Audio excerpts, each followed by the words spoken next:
किसान की नसीहत। ये कहानी है एक गांव की और उसमें रहने वाले एक किसान की। जौनसार नाम का एक गांव था। उस गांव में एक हरीराम नाम का किसान अपनी पत्नी के साथ रहता था। हरीराम के 4 पुत्र थे।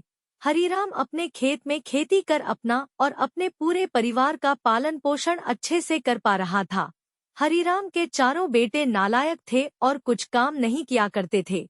वो चारों अपना पूरा वक्त गांव में इधर उधर घूमने में बिताया करते थे और अपने पिता के साथ कुछ भी काम नहीं किया करते थे, न ही वो खेतों के काम में अपने पिता का हाथ बंटाते थे।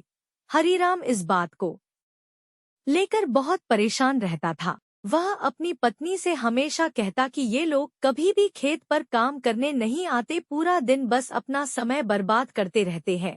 हरीराम कहता है कि मुझे समझ नहीं आ रहा ये चारों भाई खेती के बारे में कब सीखेंगे। आज तो मैं जिंदा हूँ तो सब कुछ सही चल रहा है, मेरे बाद इनका क्या होगा। हरीराम की पत्नी को भी यह चिंता सता रही थी, मगर वो हरीराम से बोल नहीं पाती थी। वो हमेशा हरीराम को बोलती, आप परेशान ना हो, समय आने पर हमारे चारों बेटे सब कुछ सीख लेंगे।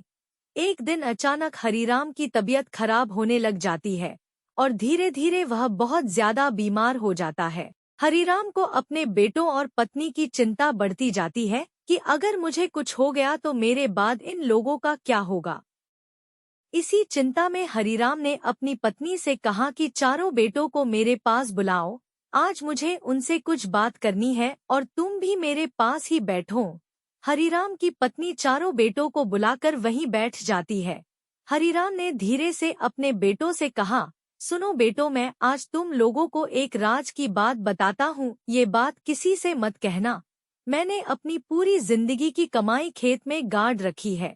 मेरे मरने के बाद तुम लोग उस धन को खेत से निकालकर आपस में बराबर बांट लेना और अपनी बूढ़ी माँ का भी ध्यान रखना। इतना बोलते ही हरीराम चल बसा। हरीराम के मरने के बाद उसके चारों बेटे अपने उस खेत में गए जहाँ उसके पिता ने धन गाड़ रखा था। चारों भाइयों ने मिलकर सारे खेत को खोद डाला। खेत खोदने के बाद चारों गुस्से में आग बबूला होकर घर वापस लौटे और अपनी माँ से बोले, पिताजी ने जाते जाते हम सब से झूठ बोला है कि हमारे खेत में धन गढ़ा हुआ है। हम लोगों ने सारा खेत खोद डाला मगर हमको वहाँ कोई भी गाढ़ा हुआ धन नहीं मिला। उनकी सारी बातें सुनकर उनकी माँ बोली, तुम्हारे पिताजी ने अपने पूरे जीवन में यह घर और खेत ही कमाया है। अब जब तुम लोगों ने इतनी मेहनत करके पूरा खेत खोद ही लिया तो अब उसमें बीज भी डाल दो। यह सुनकर चारों बेटे चुप हो गए और अगले दिन सुबह होते ही वो चारों भाई माँ के कहे अनुसार खेत में पानी और बीज डालने चले गए। कुछ समय बाद उनके खेत में फसल तैयार हो गई थी। फसल काटने के बाद चारों भाई बाजार गए और उन्होंने अपनी फसल को ऊंचे दाम में बेचकर घर वापस आए और उन्होंने सारे पैसे अपनी माँ को दे दिए। माँ ने कहा कि बेटा, तुम्हारे पिताजी तुम्हें यही तो समझाना चाहते थे कि जो हम मेहनत करके पैसे कमाते हैं वह कोई खजाने से कम नहीं होता है।